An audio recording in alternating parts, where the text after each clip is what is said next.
Wikipedia estimates that in 2020, the original Mona Lisa was valued at $860 million. Now on Amazon, I can get a replica Mona Lisa oil painting for $17. What's that all about?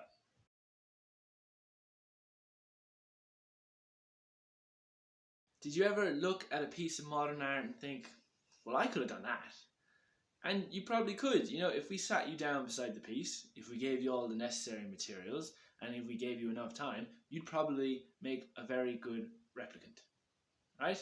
But that's not the point, right? Let's imagine that you're trying to find your destination without Google Maps, without any GPS at all, right?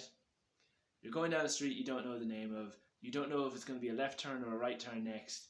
You think the left turn looks promising, so you try the left turn. It's a dead end. You come back, retrace your steps. You try the right turn. It leads onto the motorway. You don't want to get back onto the motorway. All the houses around you look exactly the same. All the street names, all the estates sound exactly the same. None of them are the one you're looking for. You're looking for a sign or a landmark or anything, but you can't find it. You ring the friend that you're visiting, and yet you can't tell them where you are because you're surrounded by generic terrain. There's nothing odd or interesting to reference, and so you're just stuck there. You're completely relying on a method of trial and error, and coupled with your best guesses to find your destination. And that, I feel, is a good analogy to kind of align with what the original artist goes through. They spend about 99% of the project lost, whereas the copier has Google Maps to follow directions.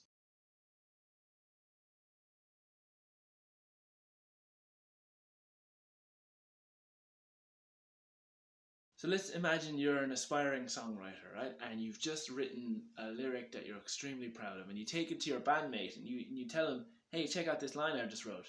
Something in the way she moves. Isn't that great? And then your bandmate goes, yeah, well, we're trying to be original here, so that doesn't really work. Like, what do you mean? Is it already been used? It's like, yeah, it's the name of a James Taylor song, and it's a Beatles lyric. And you go, oh, all right. What about something in the way you move, right? Like, no, that's a Rihanna lyric, and that's an Ellie Goulding song. Okay, all right, fine. What about something in the way? How about that? They're like, come on now. That's a Nirvana lyric and the title of the Nirvana song. Similarly, Jamie Foxx was talking about in an interview that I will link to in the description.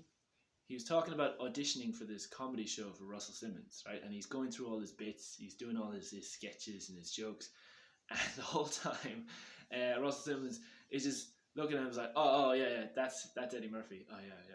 Oh, that's Martin Lawrence. Oh yeah, that's Chris Rock. And Jamie Foxx is baffled, and he's absolutely confused with what's going on here. And Russell Simmons assures him, no, I'm just saying that's very similar to Eddie Murphy's style. That's very similar to Chris Rock, and that's very similar to Martin Lawrence's. And that kind of hints at the struggle that the original artist goes through, because all of the content that's happened before them, they want to be seen as original. And if it's too easy for someone to spot someone else's style, they won't be seen as original. They're just like, oh, you're just a poor man Seth Godin. Oh, you're just a Jackson Pollock copy. And that's where the original artist has to try and find this tiny little niche, tiny little nuance that they can be in, that they can create their own style. The replicant, the copier, they don't have to do that. They don't have to struggle with that.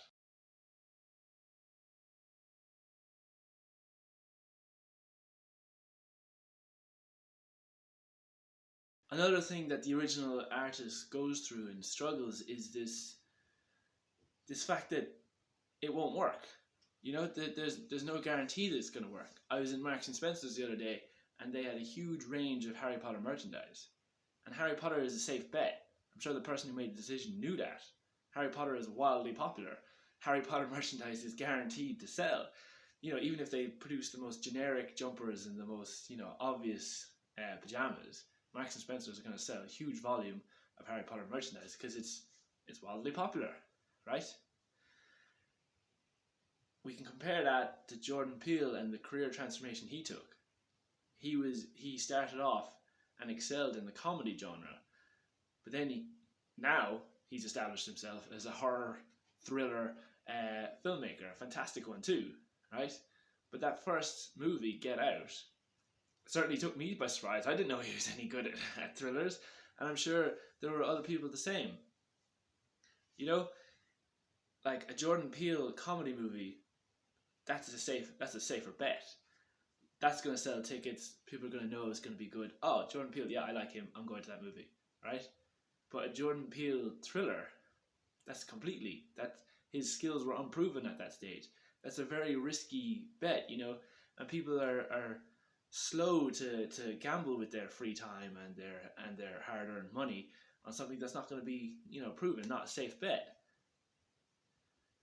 So fortunately, it worked out, but that's kind of the thing that the original artist doesn't know. They don't have a guarantee that it's going to work.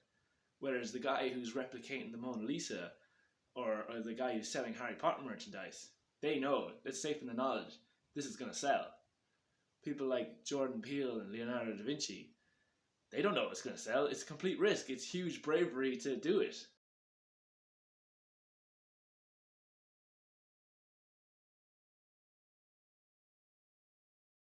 So I just want to say, last thing, this video was inspired by an insight by Seth Godin. I want to thank him for his insight. I want to thank you for viewing it.